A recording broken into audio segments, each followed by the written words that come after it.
Geopathic stress is a collection of subtle but significant influences that emanate from our immediate environment, whether we're at home or at a place of work. Geopathic stress can be found within a concept of something like sick building syndrome. The concepts that we cover far more than is just recognised by sick building syndrome. And the reason for that is because we're dealing with the spiritual aspect of life. And the way that we create the cure, the healing process, is to work with that very same energy, the energy that is the spirit of place. Hello there, my name's Tim Walter. I'm a house healer and an alternative life coach. Welcome to the channel. This is where I share with you some of the experience that I've had over the last 25 years of working with spiritual subtle energies. Really what we're dealing with is a way to bring improved well-being to our lives using things like meditation, mindfulness, and in particular, dowsing. Now, if that sounds like the sort of thing that you might be interested in, then click on the subscribe button, click on the grey bell icon, and if you do that, then you'll get notified every time we upload a video program in the future, and also you'll get advanced notification when we do our live Q&As, which is usually on a Monday. So, what I want to do today is to show you the results of two previous video programs that I've made, which were dealing with a house in Australia, and we interrogated the space and discovered some things that were detrimental and were adversely affecting the family living there.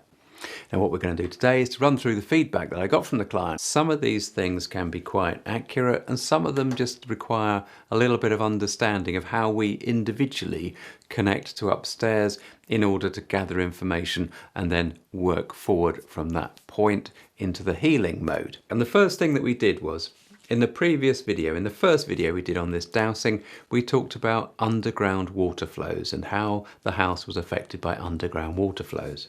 Let's see where the third water line is. Okay, that's fine.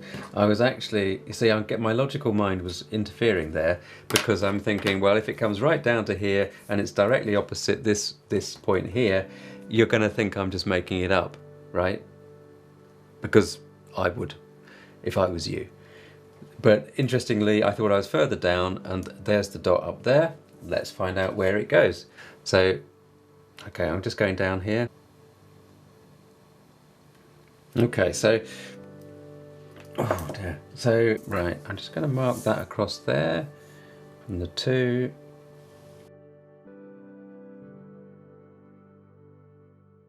Now, this is what Alice said about that water line.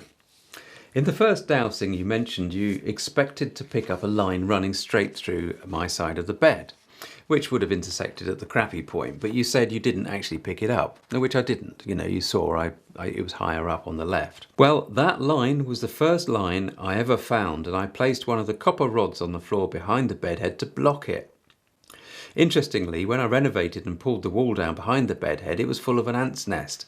What I want to make clear is that before I doused it in the floor plan, Alice had already done some dowsing, and what she's saying is that she found an energy line in exactly that place where I thought I was going to be. In other words, down on that left-hand side, the line would have run through her bed and across to the exit point on the other side. Now, because she took remedial action, she put that copper rod in place in the house.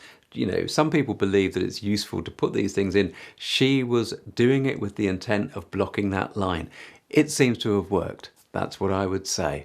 I didn't pick up a detrimental line where she did, but I picked one up just a little bit higher up, and I think it's moved. Water lines, although it sounds bizarre, they tend to move away when we work with them energetically on an energy level. They tend to gently move away. Now, the other thing that she says is about the ant's nest. Ants frequently seem to be found in areas of geopathic stress, where geopathic stress is quite high. There seems to be a tendency for ants in particular to enjoy the energy that is created in those places. What we looked at once we've moved on from the underground water was some EMF issues. And now sometimes dowsers in particular, we call this technopathic stress. It's rather a strange label, but EMF, electromagnetic frequencies, technopathic stress, stress from LED lights electrical equipment, this sort of thing. There's a lot of people out there that are very susceptible to this sort of thing. In particular, for example, I guess we could think of cell phone towers and all this sort of stuff. Anyway, this is what happened.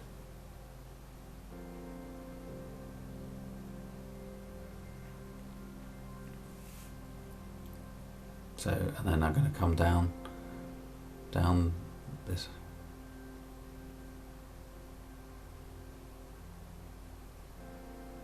So, right smack bang in the middle of the lounge, which I suspect is going to be a lamp.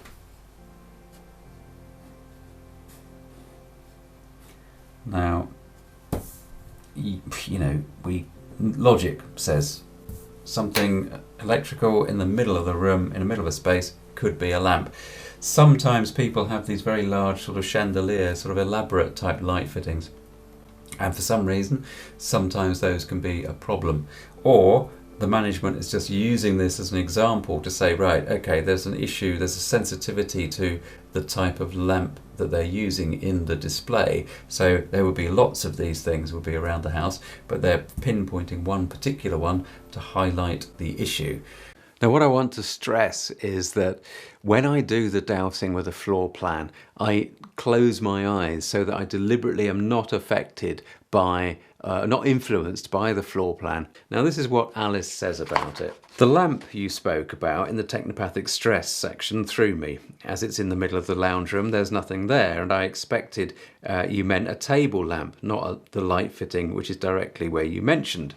So in other words, she, because of the way I said it, I referred to it as a lamp. She thought I was talking about a floor standing lamp, which she hasn't got. But of course she has got a lamp, a light in the middle of the ceiling. When I rewatched the video, she says, I heard the bit about chandelier, which made sense. Must have been lost in translation, she says. The other point near the door is smack on where the TV and Wi-Fi unit are. Okay, so let's just look at that a little bit on the video.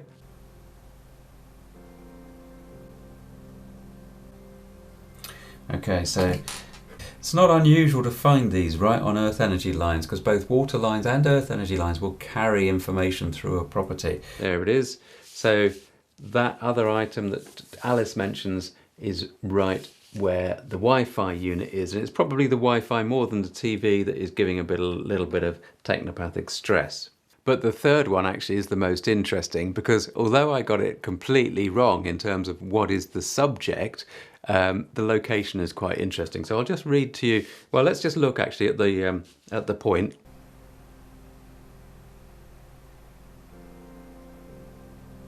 Now, that's interesting because what that was giving me was like dog barking and fencing. So I'm just going to make a note: dog barking. I'm going to put security because that was what it felt like.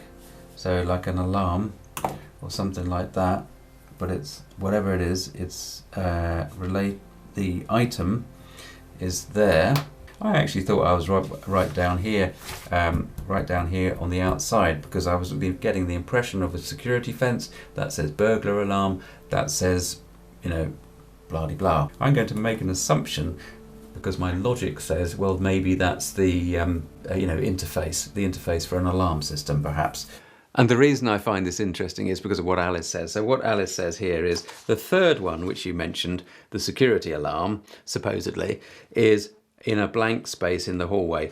I do suspect that it may be related to our hot water system and washing machine, which are on the bottom floor, the floor below, and always mucking up and having issues. So in other words, I got the object wrong, but it is exactly where she's got electrical items that she does have trouble with.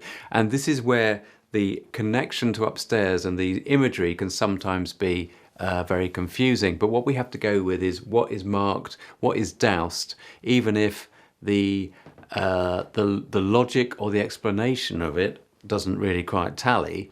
What we've got is that the client is saying, yes, there's a position there, there's electrical items, and they've been mucking about. They've been giving me some trouble. Basically, I doused it wrong, but I doused the position of it right. See what I mean? Subject wrong, position right. That's the way we have to take that one.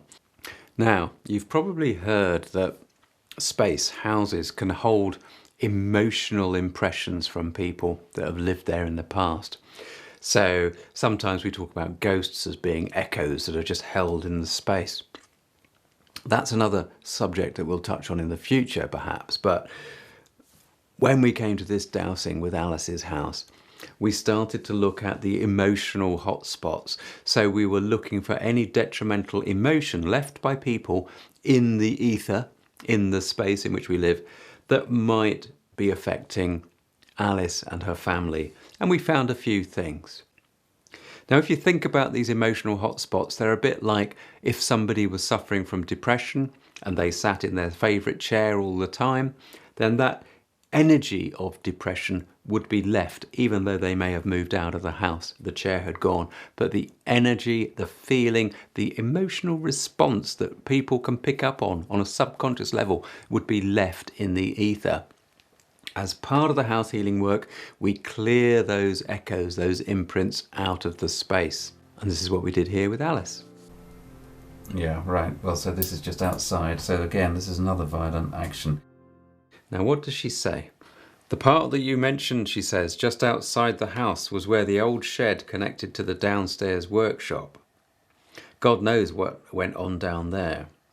Before we renovated it, my sister flatly refused to go anywhere near that part of the house. It creeped her out. So what we're saying here is that Alice had clearly knocked down a shed. She'd removed the shed, but the imprint of something, and we don't really know what it was still left in the ether. But that now has been cleared as part of the healing. Another one. I found a hotspot, an emotional hotspot at the top of the stairs on the outside. Labelled as 34-2. And Alice says, well, the stair one, I have no idea what that could be, and nothing has happened since we have lived here, violence-wise. I got the impression when I saw a picture in my head of somebody falling down the stairs, I thought they'd been pushed. She says nothing's happened violence-wise while they've been living there. But she also says, we've all slipped in that same spot. So hopefully the stairs won't be such a hazard now. Now, what's interesting about that is that actually we find this sometimes with car accidents, that if there's a car accident, then the chances of other car accidents occurring are going to be higher. You can clear the space and then those incidents decrease again. Now, of course, that sounds like, yeah, well, if you've got an accident black spot position in a highway, then it's something to do with the layout of the land, etc., etc., etc. Well, yeah, it may be. We don't know. It may be. Let's just face it. You know, that's a common sense answer, and that's fine. What we expect here and what we're looking at here on this emotional hotspot on Alice's house, I was dowsing it and got a very strong image of somebody falling over, falling down the stairs. What Alice is saying is that everybody in the family has slipped at that point. Now, again, it's at the top of the stairs, and quite commonly, if somebody is going to slip, then it's going to be at the top. I don't know why. It's just something about the way that people shift their weight. So, coincidence or not, let's leave that open. But let's just hope that having cleared it, as she says, the stairs won't be such a hazard anymore. So those are broadly just a handful of the correlations and the feedback from Alice after doing the dowsing. There are other aspects, and we might touch on some of those again in the future. But really what I wanted to do was just not to show you because I wanted to illustrate using points that are dramatic or incredible. This is not about drama. This is about the ordinary little things of day-to-day life. And what I think I've shown you is that there are connections that can be made by a person in the UK looking at a property that they know nothing about, using dowsing all the way over the other side of the world in Australia. Now, to me, that's the significance of what we've been discussing. The fact that some of these links are tenuous, the fact that somebody, a cynic would certainly say, well, this is just coincidence. And that is absolutely fine. Because, it doesn't matter if people think it is coincidence. It doesn't matter even if a client thinks it's coincidence. What matters is when we do the healing, something changes. And that's what's important, because if nothing changes, then there is nothing that can be of significance.